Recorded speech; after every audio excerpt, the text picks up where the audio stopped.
ലഹരിക്കെതിരെ ഒരു വലിയ നാടകം ഇവിടെ നടത്തി. മക്കളെ നാടകം എങ്ങനെ ഉണ്ടായിരുന്നു? ഗംഭീര നാടകം. കൊള്ളായിരുന്നല്ലേ? മോളുടെ പേരെന്താ? Super case. അനാമിക വിജയൻ അല്ലാതെ സൂപ്പർ കേസ്. ഇവരെല്ലാരും ഗംഭീര കക്ഷികളാണ്. മോളുടെ പേരെന്താ? എങ്ങനെ നാടകം തകർത്തോ? നാടകം കാണാനായിട്ട് ഞാൻ ഓടി വന്നപ്പോഴത്തേന് എന്ത് പറ്റിയെന്നറിയോ? നാടകം അങ്ങ് തീർന്നുപോയി. ഒന്നുകൂടെ കളിക്കാമോ? ഓക്കെ. അപ്പൊ പിന്നെ നമുക്ക് എല്ലാ നാട്ടുകാരെല്ലാം കണ്ട അവര് പറയും ബോറടിപ്പിക്കാതെടൂ കേട്ടോ. ഇതെല്ലാം ഞങ്ങൾ കണ്ടല്ലേ കുട്ടികളുടെ കാര്യം. മക്കളെ, ഇന്നത്തെ ലഹരി നാളത്തെ ദുഃഖം.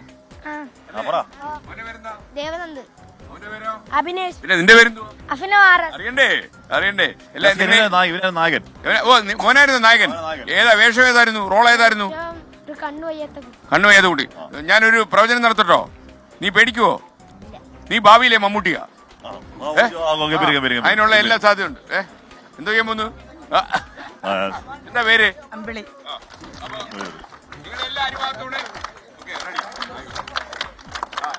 കൈയടിച്ചോ? ഞാനൊന്ന് കൈയടിക്കാം.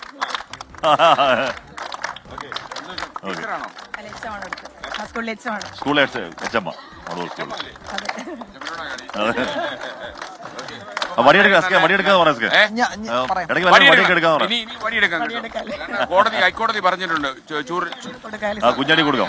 വേണോ? അടിക്കാവൂ. മനുഷ്യാവകാശ കമ്മീഷൻ പിടിക്കും. നമ്മുടെ കയ്യിൽ നിന്ന് ആ ചൂരിൽ എന്ന് പോയോ അന്ന് പ്രശ്നം തുടങ്ങിയതാണ്. പേടി വേണ്ടേ? കുറച്ചൊക്കെ പേടിയുണ്ട്. ചെറിയ പ്രായത്തിൽ ബഹുമാനം വേണം. അത് വീണ്ടും ഉണ്ടാവണം. ടീച്ചർ അടിക്കുമ്പോ അടിച്ച് തോന്നിപ്പിച്ചാ മതി. ഇനി എടുത്ത് പിന്നെ ഒന്നെടുത്ത്. ടീച്ചറാണോ? അല്ല, PTA പ്രസിഡന്റാണ്. PTA പ്രസിഡന്റാ? വലിയ ജോലിയായി ഇപ്പൊ കേട്ടോ. കുട്ടികളെയൊക്കെ നന്നല്ലേ. ഇപ്പൊ PTA പ്രസിഡന്റ് ഇന്ന് നേരിടുന്ന ഏറ്റവും വലിയ പ്രശ്നം എന്താ? നമ്മുടെ സ്കൂളിനെ സംബന്ധിച്ച് അങ്ങനെ വലിയ പ്രശ്നങ്ങളൊന്നുമില്ല. കാരണം നമ്മുടെ സ്കൂളിലെ കുട്ടികളെല്ലാം നല്ല കുട്ടികളാണ്. വളരെ ആക്റ്റീവായിട്ടാണ് അവർ ഈ നാളത്തെ സമൂഹത്തിൽ എത്താൻ പോകുന്നത്. കാരണം അതിനുള്ള എല്ലാത്തരം കാര്യങ്ങളും നമ്മുടെ സ്കൂളിൽ നിന്ന് കൊടുക്കുന്നുണ്ട്. മാത്രം എല്ലാ സ്കൂളും ശരിയാവണം. അതെ. ഒരു സ്കൂളിൽ പ്രശ്നമില്ലെങ്കിൽ ആ സ്കൂളിലേക്ക് പ്രശ്നത്തിലേക്ക് കൊണ്ടുവരാൻ വേണ്ടി നടത്തുന്ന ആൾക്കാർ നമ്മുടെ കൂടെ തന്നെ ഉണ്ട്. അപ്പൊ ഇതിന്റെ ഇടയ്ക്ക് തന്നെ ഈ മരുന്ന് വ്യാപാരികളുണ്ടോ എന്ന് എനിക്ക് സംശയമുണ്ട്. എന്നെ പിടിപ്പിക്കാനായിട്ട് ഉണ്ടെങ്കിൽ ഇവരെ ഓട്ടിക്കും. അതിനു വേണ്ടി ഓട്ടിക്കുമല്ലോ. ഉറപ്പല്ലേ?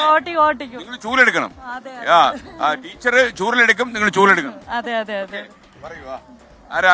നമ്മളാരാ? ഓക്കെ. അപ്പൊ ശരിക്കും നമ്മള് ഇറങ്ങാൻ തീരുമാനിച്ചെന്തറിയാം? നമ്മൾ ഈ വാർത്തകൾ കേട്ട് ശ്വാസം മുട്ടി. പ്രേക്ഷകർ മാത്രമല്ല, നമ്മളും പ്രക്ഷേപകരും ശ്വാസം മുട്ടി. കാര്യം നിങ്ങൾ 50 വാർത്ത എറിയുമ്പോൾ 25 വാർത്ത നമ്മൾ വിഴുങ്ങും. കാര്യം അതും കൂടെ നമ്മൾ കൊടുത്തു കഴിഞ്ഞാൽ ഈ സമൂഹത്തിലെ ആൾക്കാരുടെ വിശ്വാസം പോകും. അപ്പൊ വലിയ അപകടമില്ല. നമ്മൾ ഇപ്പൊ ഇറങ്ങി പ്രവർത്തിച്ചാൽ നമുക്ക് ഓക്കെ ആക്കാം. നമ്മുടെ പോലീസ് തന്നെ സ്ട്രോങ് ആയിട്ട് ഇറങ്ങിയിട്ടുണ്ട്. അവര് നല്ല വടിയായിട്ട് ഇറങ്ങിയിട്ടുണ്ട്.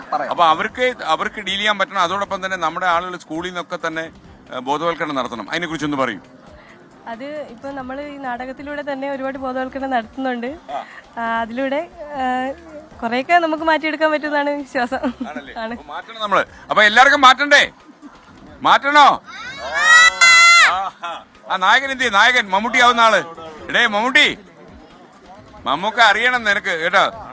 നീ ഒരു ദിവസം മമ്മൂക്കയെ കാണണം. ഞാനിങ്ങനെ പറഞ്ഞെന്ന് പറയണം. മിക്കവാറും അടി എനിക്ക് കിട്ടും അല്ലേ? ഓക്കെ അല്ലേ?